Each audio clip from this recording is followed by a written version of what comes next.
rapaziada! Hoje vamos iniciar então nosso vídeo sobre o Império Islâmico. O Império Islâmico que se desenvolveu aí na Idade Média, perfeito? Começa a partir então de 630, quando nasce o islamismo, a partir de 630 depois de Cristo, e vai até o período das Cruzadas lá na Baixa Idade Média. Tranquilo? A sociedade islâmica ela surge e irradia-se a partir da Península Arábica. E a principal característica dessa Península Arábica é uma região composta por desertos. Até 80% desta região é composta por desertos, ou seja, uma região árida, é uma região onde a vida é difícil, o alimento é escasso.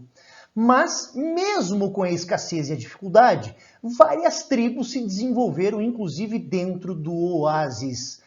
O oásis que faz parte dessa característica dos desertos da Arábia Saudita. A Península Arábica, onde atualmente fica o estado da Arábia Saudita, o país da Arábia Saudita, tem uma característica que são os oásis. Oásis são basicamente no meio do deserto, são regiões onde brota água. E quando a água brota no meio do deserto, em torno desse brotar da água, os territórios em torno da água nascente, vai se desenvolver então uma vasta vegetação, animais, possibilidade de fazer agricultura e possibilidade de constituir sociedade, ou seja, de fixar a minha família ou a minha tribo nesses oásis. Só que o oásis, assim como ele aparece no meio do deserto do nada, ele também seca do nada. E isso é um problema. Por quê? Porque essas sociedades, quando elas vivem num oásis e ele seca, essa comunidade local, ela é obrigada a deixar esse oásis que secou e a procurar um novo oásis. Normalmente, quando essa tribo, essa família deixava o oásis que secou e partia para um outro oásis, eles não encontravam essas regiões do novo oásis desabitada. Encontravam uma outra tribo habitando nessa região e era necessário lutar com essas tribos locais para também poder se fixar nesse novo oásis, para poder ter subsistência, para poder sobreviver com essa água proveniente dos oásis. E essas guerras entre tribos beduínas que habitam o deserto nós vamos chamar de botim. O botim, então, é a tipicidade, a característica mais gritante da atividade econômica dessas populações que vivem no interior do deserto, as populações beduínas. Tá? O botim, que é um assalto, um saque às caravanas comerciais e as guerras estabelecidas para se fixar em torno dos oásis, tá? Para se tornar proprietário desses oásis. Perfeito? Vamos dar mais uma aprofundada nesses assuntos. Aqui nós temos então a Península Arábica, onde se desenvolveu o islamismo, onde se desenvolveu a terceira e última religião, grande religião monoteísta do mundo até os dias de hoje. Atualmente, então, compõe basicamente o território da Arábia Saudita, principalmente as cidades sagradas do islamismo, como Meca e Yatreb, pertencem à Arábia Saudita. Tá?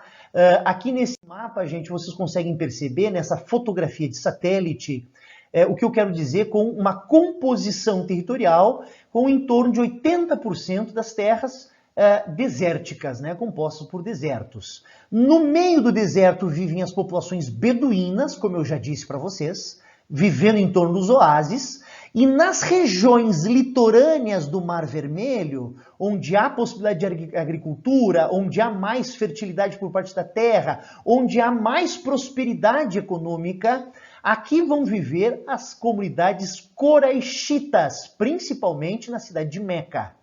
O próprio Maomé, fundador da religião islâmica, era um coraixita comerciante da cidade de Meca, que começou a trabalhar com seu tio Abu. Tá? Aos 15 anos de idade, vamos aprofundar isso tudo. Então, como eu disse para vocês, no deserto, nós temos as populações beduínas, nós temos uma prática muito comum entre essas tribos beduínas, que tem uma organização ainda tribal, rudimentar. Eles são povos nômades, justamente por terem que estar vagando de oásis em oásis à procura de subsistência, à procura de sobrevivência. Então, por uma questão geográfica, por uma questão das características do deserto, obriga esta população beduína que habita o deserto a ser nômade, estar sempre em busca de uma fonte de água para a sua sobrevivência. Além do botim já citado por esse humilde professor que vos fala, nós temos também em torno desses oásis a criação de ovelhas, cabras e camelos, né, e algumas culturas agrícolas também. Já os coraixitas, que vivem basicamente em Meca e nas cidades litorâneas do Mar Vermelho, nós temos então uma população que não é nômade, que se sedentarizou, se fixou nessa localidade, e eles vão viver basicamente da agricultura, que é mais próspera nessa região, né? A terra é mais fértil nessa região. Além da forte agricultura, nós temos também um processo de comércio desenvolvido nessa região. As populações coraixitas vivem basicamente do comércio entre produtos que vêm lá do sul da Península Arábica, né? Uma cidade chamada Aden, onde os produtos navegavam do Extremo Oriente até a Aden e de Aden eram levadas ao Ocidente. Muitas dessas mercadorias, elas andavam pelo litoral do Mar Vermelho, indo até as cidades de Meca e Atreb, onde havia um grande comércio local.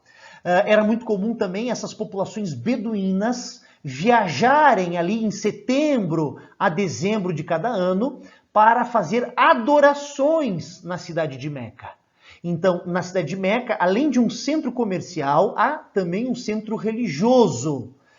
A cidade de Meca, há a Kaaba, a Casa de Deus, um centro religioso onde as populações beduínas vão para depositar as imagens dos seus santos, dos seus ídolos. Perfeito? É claro que essa atividade religiosa ela vai facilitar a atividade comercial, assim como a atividade comercial também vai facilitar a atividade religiosa. Rafa, o que tu quer dizer com isso, Rafa? Se as pessoas viajam para Meca para fazer comércio, elas também viajam para rezar, elas também vão aproveitar essa viagem de comércio para rezar. E as pessoas que viajam entre setembro e dezembro, né, para levar os seus ídolos para Kaaba, para levar a sua idolatria a Kaaba, eles também vão por uma função religiosa, mas acabam também passando no mercado, comprar pasta de dente, a escova que está faltando em casa. Perfeito? Então, isso é muito importante. Essas cidades coraixitas do litoral do Mar Vermelho são grandes centros de convergência, de encontro de populações de todas as regiões daquela localidade, daquela península arábica. Tá? Vão para fazer comércio, vão também para desenvolver as suas crenças. E essa crença anterior ao islamismo é uma crença politeísta, ou seja, uma crença em vários deuses que não existe mais e que ela vai ser substituída pelo Islã, né, pelo islamismo, né, desenvolvido aí pelo nosso querido Maomé, Mohammed, né, o profeta, aquele que teria recebido a imagem do arcanjo Gabriel e a partir disso fundou uma nova religião, a terceira e última religião monoteísta no mundo atual. Perfeito? Bom, características naturais, eu acho que eu já falei um pouco disso para vocês. O oásis, né, com uma característica de uma região de sobrevivência. Ele surge e desaparece constantemente no deserto, ao bel prazer da natureza. A natureza que dita as regras de onde vai nascer, onde vai desaparecer essa fonte de água. E aí não tem como se precaver, não tem como se prevenir, né? Porque além de não dizer a localidade, a natureza não diz o período, né, a quantidade de tempo em que esses oásis vão permanecer estáveis. Esse processo, então, obriga as populações beduínas a migrarem de oásis em oásis para buscar a sua sobrevivência, explicando, então, o seu caráter nômade, né, o seu nomadismo. Ao chegar em outro oásis, eles eram obrigados a fazerem guerras, a lutar com populações locais para poder se fixar, então, na região. Essas guerras nós vamos chamar de razias. Eram então as guerras, tá? O botim era uma prática de saquear as populações derrotadas a partir das razias, a partir dessas guerras. Aquela tribo vencedora vai saquear, né, roubar as riquezas da tribo derrotada. Esse botim não se dava não só nas guerras tribais pelos oásis, mas também nos assaltos periódicos que eram feitos aos comerciantes das caravanas. Afinal de contas, meus queridos, quem nunca ouviu falar de Ali Babá e os 40 ladrões? Né? Então, essa é uma prática muito comum das populações beduínas, né, e coreixitas, o botim, né, o assaltar as caravanas comerciais. Havia também, como eu já disse para vocês, devido às características territoriais desérticas, períodos de grande escassez, períodos de grande falta de alimentos. E é dessa prática, né, imposta pela natureza que vai nascer o Ramadã, o mês sagrado dos muçulmanos, um mês onde eles praticam jejum. Aí o cara olha para o Rafa e diz, como assim, Rafa? Um mês de jejum? Como isso é possível? Não, não é o dia inteiro. Enquanto o sol brilhar no céu, eu não posso me alimentar. Chega à noite, quando o sol se põe, eu posso me alimentar pouca coisa, não pode encher o bucho depois que o sol se põe. Porque o jejum é uma demonstração de respeito a Allah, a Deus, é uma demonstração de respeito à religião. Então, o mês do Ramadã é um mês onde essas comunidades islâmicas não podem se alimentar enquanto o sol brilha durante o dia. Tá? Essa religião pré-islâmica, né, essa religião do deserto, dos coreixitas e beduínos, antes do islamismo, são religiões politeístas, perfeito? Idólatras, ou seja, eles fazem ou reproduzem fisicamente os seus santos, né? E eles idolatram esses santos, inclusive levando até o altar máximo na Kaaba de Meca. Fetichistas, por quê? Porque eles têm amuletos que representam a sorte da religião, que representam os bons caminhos da religião. E animistas, quer dizer que há uma relação muito grande com a natureza ou com os eventos na natureza. Isso demonstra que é uma religião primitiva, né, dessas populações locais. Faziam grandes peregrinações para Meca, onde depositavam as imagens dos seus ídolos na Kaaba. E aumentava essas peregrinações, ou seja, essas viagens dos beduínos para as cidades litorâneas de Meca, para fazer adoração, aumenta então ali no período, como eu já disse para vocês, de setembro a dezembro de todos os anos, certo? A vida no litoral, então, principal centro era Meca, que era centro religioso e centro comercial. Prática da agricultura mais intensa aqui no deserto, devido à prosperidade da terra. Região sul, beneficiada com chuvas sazonais. A cidade de Aden, a cidade de Aden, também localizada no extremo sul da Península Arábica, era um entreposto comercial de produtos que vinham do Oriente, principalmente do Extremo Oriente, né, da China, a Rota da Seda, passavam pela Península Arábica e depois tinham como destino o mundo ocidental, né, as regiões mais ao ocidente do globo terrestre. Tá? Então essas regiões do sul, né, e essas regiões mais no litoral do Mar Vermelho são regiões onde há uma prosperidade agrícola, uma prosperidade comercial. Os comerciantes da cidade de Meca e Iatrebe estabeleceram caravanas comerciais, onde eles levam produtos para todas as regiões da península. Normalmente faziam essas caravanas, né, recortando o litoral do Mar Vermelho, ou seja, caminhando em direção ao litoral do Mar Vermelho. Haviam funções militares também essas caravanas. Por quê? Porque como elas podiam ser assaltadas a qualquer momento pelos botins, elas tinham a defesa de militares que faziam então essa proteção das caravanas. Por que eu estou dizendo isso para vocês, meus queridos? Porque o Mohammed, o cara que inventou essa religião, ele era um exímio militar de caravana. Ele se destaca como um grande militar fazendo a defesa dessas caravanas.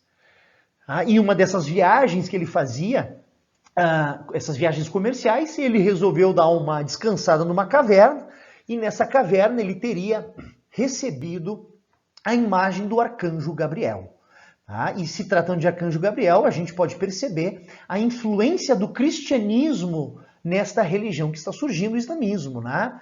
Então ele pega uma entidade cristã, que é o arcanjo Gabriel, como referência da criação da sua religião.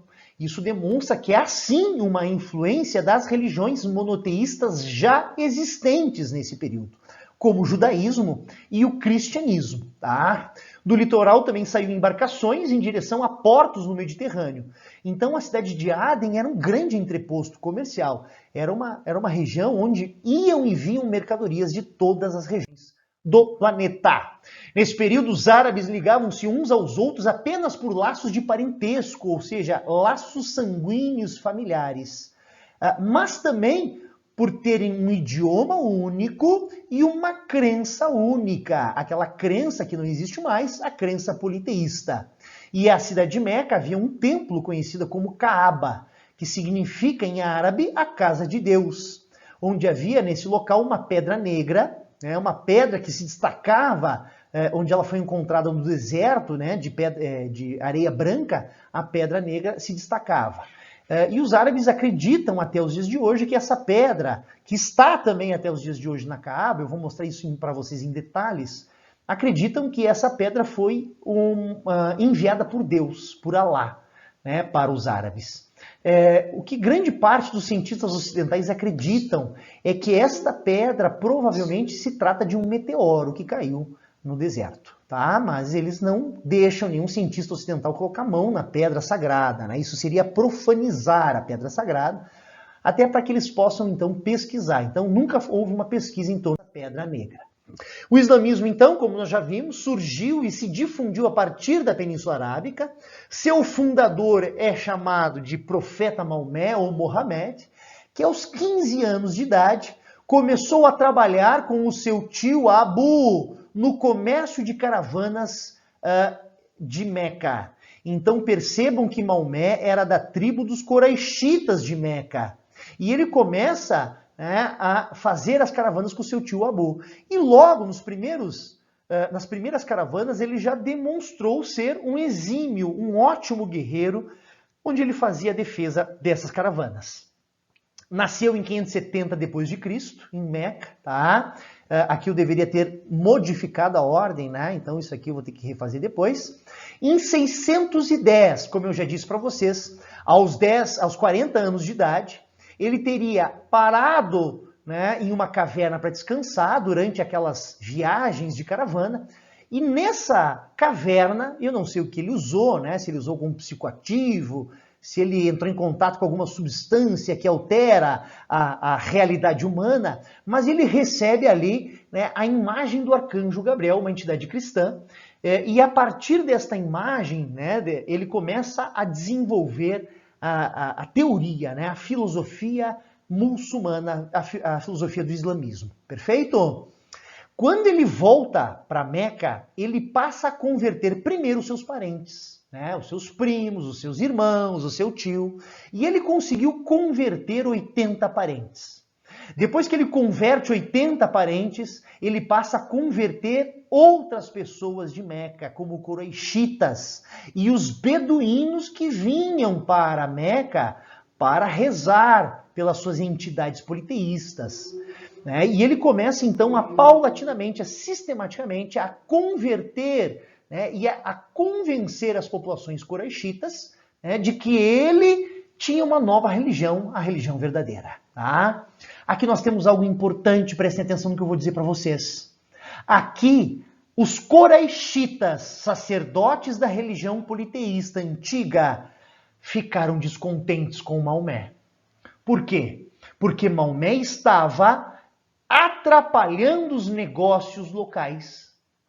Porque os beduínos viajavam por causa da religião para Meca e acabavam também estabelecendo comércio, fazendo negócios comerciais.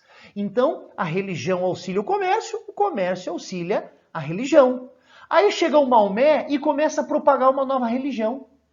O que os comerciantes de Meca vão dizer? Tu tá atrapalhando os nossos negócios. Tu tá afastando os beduínos que vêm para cá por causa da religião. E eles começam a perseguir Maomé. Num certo dia, foram contratados 10 homens que armados foram até a casa de Maomé para matá-lo. Maomé descobriu dessa articulação para matá-lo. Ele pega suas cocitas e vaza de Meca. Ele foge de Meca em direção a uma cidade mais ao sul chamada Yatreb. A data certa, a data correta da fuga de Maomé de Meca para Yatreb é 622 depois de Cristo. E os muçulmanos vão chamar esta fuga em 622 de Hégira. E ela é muito importante, meus queridos vestibulandos. Percebam que a Hégira, ela cai muito nos vestibulares, porque a Hégira representa uma virada na história do islamismo. Ou seja, ela é tão importante que as populações arábicas começaram a trazer a Hégira como ponto inicial do seu calendário. Então, o ano zero, né, o ano de início do calendário islâmico, se inicia a partir da Hégira. Então, o calendário islâmico não é o mesmo calendário gregoriano que nós, né, cristãos ocidentais, utilizamos. Eles têm um outro calendário. E o calendário deles, a história deles, começa no nosso calendário em 622. Então, aqui vocês conseguem perceber a importância da Hégira, né? Ela é tão importante que ela é marco inicial, né, do calendário dos muçulmanos. Perfeito? Então, a perseguição, né, devido a esse atrapalhar os negócios locais dos coreixitas, ele vai ser perseguido fugindo para Yatreb. Quando Yatreb, então, recebe Maomé, depois de uns anos, ela vai deixar de se chamar Yatreb e ela vai passar a se chamar Medina, que em árabe significa a cidade do profeta. Então, o que modifica o nome da cidade de Yatreb para Medina é a presença de Maomé a partir da Hégira 622 depois de Cristo, tá? Em Yatreb, Maomé sim vai ser bem recebido, né? Foi expulso de Meca, mas em Yatreb ele vai ser bem recebido. E ele começa a converter as populações de Yatreb, unificando as tribos locais e eliminando todos os que eram contra o Islã. Inclusive, ele vai tentar converter os judeus. Os judeus não aceitaram ser convertidos, então Maomé vai perseguir e exterminar os judeus daquela região por não aceitarem a conversão. Inclusive, ele vai mudar o local sagrado onde eu deveria rezar de Meca para Jerusalém, uma tentativa de agradar os judeus. Mas isso não foi suficiente para a conversão dos judeus, que passam então a ser exterminados e perseguidos por Maomé e seus seguidores. Tá? Uma das formas que Maomé utilizou, né, dos conceitos que Maomé utilizou para fazer essa conversão foi o conceito de jihad, que significa o esforço em nome de Deus, o esforço em nome da religião, a guerra santa, a guerra divina, a guerra justificável. Então ele usa esse conceito justamente para a conversão forçada, muitas vezes, dessas populações que habitam a Península Arábica. O islamismo, então, tentou converter, como eu já disse para vocês, alguns judeus, mas não conseguiu, mandando exterminá-los, né, passando a persegui-los. Isso, gente, eu estou falando de muitos e muitos séculos antes de Adolf Hitler e o Holocausto judeu, tá? Que é mais atrelado à história contemporânea.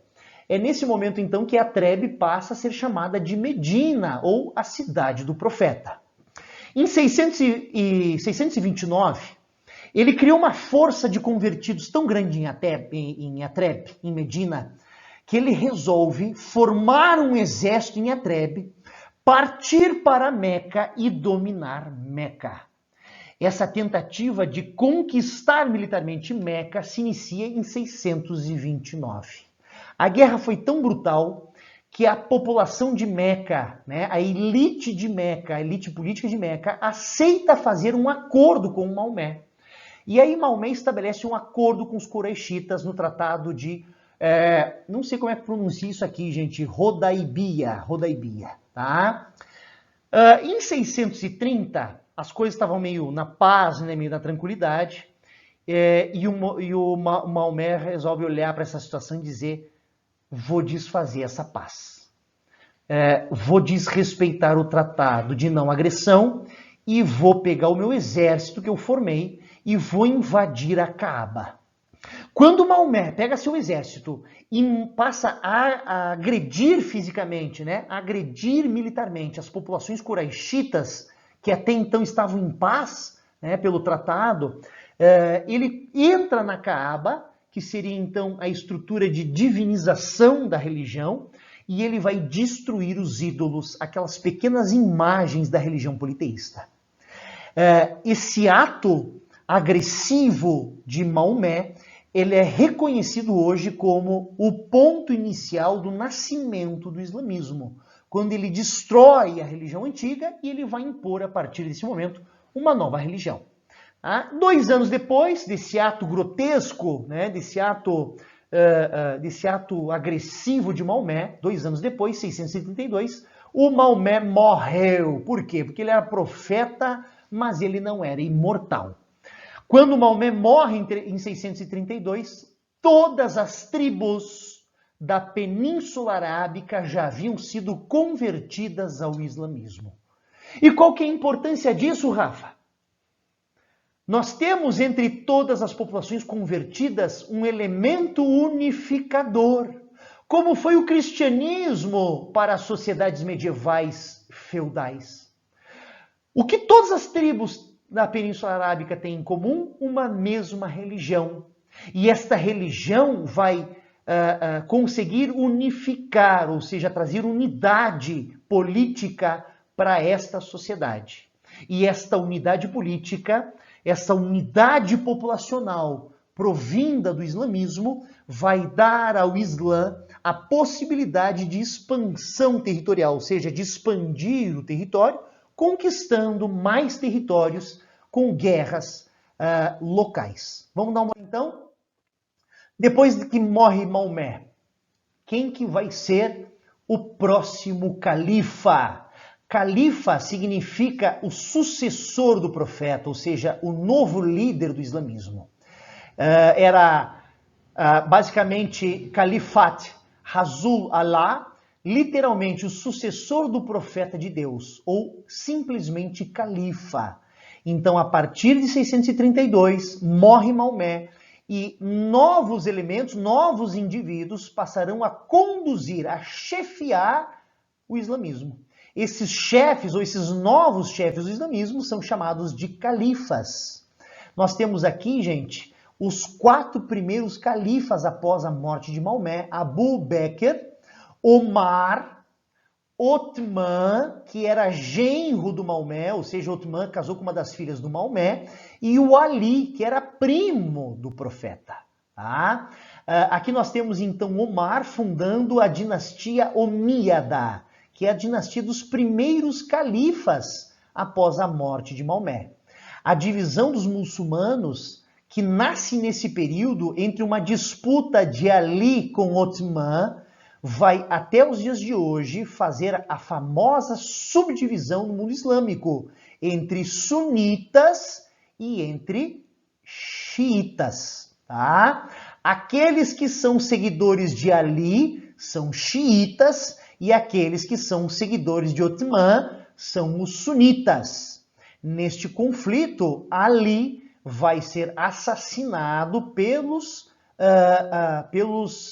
seguidores, né, pelos apoiadores de Othman. Por quê? Porque Ali havia mandado matar Othman em uma outra oportunidade.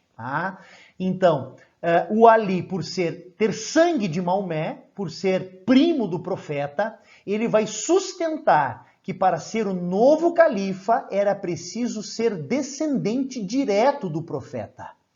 É como a teoria divina dos reis. Se tem sangue do profeta, tu é divino, tudo que tu faz é divino. Tá? Já os sunitas, seguidores de Othman, vão dizer que não precisa ter sangue de Maomé. É preciso ter sólidas virtudes morais, ter honra, respeito, proteger a religião, é preciso defender através do jihad a religião. Se tu tiver essas qualidades, se for uma referência para a comunidade, tu pode ser o califa. Então, até hoje nós temos essa divisão entre sunitas e xiitas. A origem é essa. Há atualmente uma errônea concepção. Que errônea concepção é essa, Rafa? Muitas pessoas acham que os xiitas são mais radicais, e por isso que são xiitas, e os sunitas são mais moderados, e por isso que são sunitas. Não é verdade, gente. Isso é irreal. Se nós pegarmos o Estado Islâmico, ou ISIS, que se estabeleceu no Iraque, parte do território iraquiano e parte do território da Síria, o ISIS, o Estado Islâmico, é o grupo terrorista maior que já surgiu na história humana, ou seja, é o maior e mais potente grupo terrorista que já surgiu na face da Terra. E eles são sunitas contra os xiitas. Então eu não posso usar isso como referência. A origem está na disputa de Ali com Otomã, né? E a ideia de que um califa tem que ser descendente, ou ter sangue de Maomé, outro não. Basta ter virtudes sólidas dentro da comunidade. Perfeito? Fatores da expansão. Então nós temos diversos fatores que contribuíram para o processo de expansão dos árabes durante a Idade Média. Então os fatores econômicos é a prática do botim, é uma prática comum da cultura econômica dos povos árabes. O que eles têm que fazer? Eles já têm costume de saquear e fazer guerras, eles só têm que expandir isso agora para outras regiões. Tá? Social. Qual que é o fator social de estímulo a essa expansão? A necessidade de mais terras. Né? Então, expandir o território é ter acesso a mais terras férteis para a produção e sustento dessa sociedade. Aqui nós temos um outro quesito social, que é a grande capacidade de miscigenação dos povos árabes. Então, como eles são de uma região desértica, uma região muito ruim, onde a vida é muito escassa, né? Onde os recursos são escassos, eles conseguem se adaptar em qualquer localidade, praticamente, e eles rapidamente se misturam, né? Eles agregam valores locais. Isso é um facilitador. O político já foi explicado por esse humilde professor que vos fala, né? O fator político é a unificação dos povos bárbaros através dessa religião comum a todos eles, né? A religião como unificadora ideológica dessas populações. Essa unidade facilita, então, a luta contra as populações estrangeiras e o fator religioso, né? O conceito de jihad, ou de guerra santa, uma guerra justificada por Deus. Aqui embaixo eu deixei um pouco separado, porque são dois fatores que também vão facilitar a expansão. Neste período, o Império Persa e o Império Bizantino estavam se matando entre si, estavam se degladiando entre si. Isso torna tanto o Império Persa quanto o Império Bizantino mais frágeis por causa dessas guerras.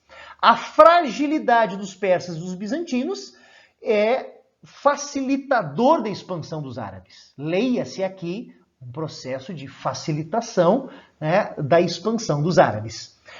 E o outro elemento são os reinos bárbaros medievais ocidentais, como por exemplo o reino dos francos. Tirando o reino dos francos no período carolíngio, esses reinos bárbaros eles eram muito fracos. Havia muitas guerras constantes entre eles. Essa fragilidade também é um facilitador da expansão árabe. Perfeito? Continua então. 3 etapas. Primeira etapa. Olhem lá a primeira etapa, galera. 632. O que aconteceu em 632? 632, morte de Maomé.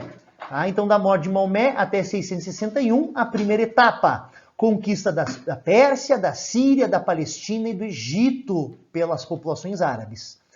Promovida pelas dinastias dos sucessores, né, as primeiras dinastias. Tá? Segunda etapa, 661 a 750, dos califas omíadas, que já surgem ali, ó, na última etapa. Tá? Nordeste da China, norte da África. Por isso que até os dias de hoje, o norte da África, há uma concepção, uma composição de árabes, né? A língua mais falada no norte da África até hoje é o árabe. Eu sempre me lembro daquele jogador de futebol da França, da seleção francesa, que não cantava o hino, né? Ele era de famílias árabes do norte da África e ele não cantava o hino por uma reivindicação, né? Uma crítica aos franceses que dominaram o norte da África no período imperialista. Tá? E aqui nós temos uma das coisas mais interessantes. Atualmente, onde está todo o território da Espanha e todo o território do Portugal, essa região nós chamamos de Península Ibérica. Ela foi completamente dominada pelos árabes. Então perceba que hoje a Espanha e Portugal, os países mais cristãos do mundo, né, foram durante a Idade Média completamente dominados, o seu território, pelos árabes. E como é que eu me refiro ao árabe que habita a Península Ibérica? O árabe que vive na Península Ibérica, nós vamos chamá-los de mouros. Esse é o conceito correto para se referir a esses árabes que habitam, então, a Península Ibérica. E a terceira etapa, né, pessoal, terceira e última etapa da expansão, nós temos 650 a 1258, e aqui nós temos os califas abássidas, a ascensão de uma dinastia de persas comandando o mundo islâmico, parte da Europa e sul da Península Itálica, perfeito? Ou seja, algumas regiões da Europa e principalmente a região do sul da Península Itálica, devido à sua proximidade com o norte da África, que já havia sido dominado, então, na fase anterior. Na dinastia Omíada, né, ou seja, as dinastias das populações da Síria, a capital é Damasco, né, a atual capital da Síria, e na dinastia Abássida, né, a ascensão de populações da região persa, do Império Persa, a capital é Bagdá. E nesse período, então, mesmo a capital do atual Iraque. Né? A capital do Iraque atual também continua sendo Bagdá, onde era a capital, né, do Império ou do Califado Islâmico aí durante a era dos Abássidas. Aqui nós temos, então, um mapa representando. Lá num slide anterior, né, eu tinha falado para vocês de uma cidade chamada Aden. Eu vou fazer um pontinho aqui onde fica a cidade de Aden. Aqui está a cidade de Aden, ó. Então, o produto vem do Oriente, passa por aqui. Daqui, eles pegam, vão até o Mar Mediterrâneo. Opa! Vão até o Mar Mediterrâneo. Aqui eles pegam e trazem os produtos para o Mar Mediterrâneo. Perfeito? Faz um trajeto por mar, um trajeto por terra, né? Não há o canal de Suez aqui ainda, o canal de Suez do Egito, só lá no século XIX, né? Segunda metade do século XIX, mas um trajeto por terra até levar esses produtos orientais para toda a Europa Ocidental. Perfeito? Alguns produtos também viajavam por terra, indo para Meca e Medina. Tranquilo? Continuando. Né? Declínio do Império. Então, nós temos motivações internas. A rivalidade entre os califas omíadas e os califas abássidas. Essas disputas internas levam, obviamente, ao enfraquecimento desse império. E motivações externas. A reação dos povos conquistados. Nenhum povo conquistado se cala frente à conquista. Os povos conquistados normalmente tentam, ao longo da conquista, ao longo do domínio estrangeiro, se libertar desse domínio. Né? Então, há uma guerra, um conflito interno e um conflito externo com essas populações. Isso enfraquece o Império Islâmico, levando à sua decadência. Feito! Nós temos aqui, então, a divisão do Islã. Né? As duas grandes correntes do islamismo hoje são sunitas e xiitas, né? O atual ditador da Síria, o Bashar al-Assad, ele é de uma ramificação dentro do grupo dos xiitas chamado alauítas. Está aqui, ó, a família do Bashar al-Assad, alauíta. Tá? Estas outras ramificações, né, eu não vou citá-las para vocês, para não fazer confusão, mas muito poucos seguidores no mundo islâmico. Tá? Muito poucos, não é muito referenciada pelos nossos vestibulares. Esse mapa aqui, gente, a gente pode perceber uma pergunta que é clássica, né? Sempre tem essa pergunta nas aulas de história. Rafa, hoje, a grande maioria dos islâmicos, né? Dos seguidores do islamismo, a maioria é sunita ou a maioria é xiita? Esse mapa aqui responde para vocês essa pergunta. A gente pode perceber em verde escuro, ou seja, mais concentradas no Iraque e no Irã, em uma parte do Afeganistão, as populações xiitas do mundo atual. E nesse verdinho claro, ou seja, na grande maioria dos territórios do Oriente e do Norte da África, nós temos as populações sunitas. Então, os sunitas são esmagadoramente maiores do que os xiitas dentro do mundo islâmico. E destaque para o Irã, onde a maior concentração de islâmicos xiitas do mundo. A partir da Revolução Iraniana de 1979, né, que vai substituir o Shah Reza Pahlavi do Ayatollah pelo Ayatollah Khomeini. Então, ali se concentram até hoje a maior número de xiitas no mundo islâmico. Todos nós sabemos, então, que há um livro sagrado, né, assim como os egípcios têm um livro sagrado chamado Livro dos Mortos, os judeus têm o Torá, os cristãos têm a Bíblia, né, os persas têm a Vesta. Cada civilização e cada religião dessas civilizações tem a sua própria religião e seu próprio livro sagrado. Os muçulmanos têm um livro sagrado chamado Corão ou Alcorão, que consistia nas coletâneas, né, a coletânea das revelações divinas recebidas por Maomé, lá na caverna e depois da caverna, pelo intermédio do... gente, estou cansado, já 40 minutos de aula. Por intermédio do arcanjo Gabriel. Eles foram escritos entre 610, quando ele tem a visão, né, aos 40 anos de idade, até 632, quando ele morre. Perfeito? E o que poucos alunos sabem é que há um segundo livro sagrado chamado Suna. A Suna é tipo o seguinte, ó, os caminhos do profeta. Tudo que o profeta fazia em vida. O profeta foi numa feira e fez caridade. O profeta é grandioso, o profeta foi numa feira e fez caridade. O profeta hoje está com disenteria, né? Uma caganeira generalizada. E daí o cara escrevia, o profeta está com uma caganeira generalizada. Então tudo que o Maomé, tudo que o profeta fazia, era registrado nesse livro. Está em dúvida de como vai seguir a tua vida? Está em dúvida de como vai conduzir a tua vida? Pega a Suna e trilha os mesmos caminhos do profeta. Tá? Aqui nós temos um detalhe interessante. Os xiitas negam a Suna como um livro sagrado. Já os sunitas, eles incorporam dentro do islamismo a Suna como um livro sagrado. Perfeito? E a Kaaba?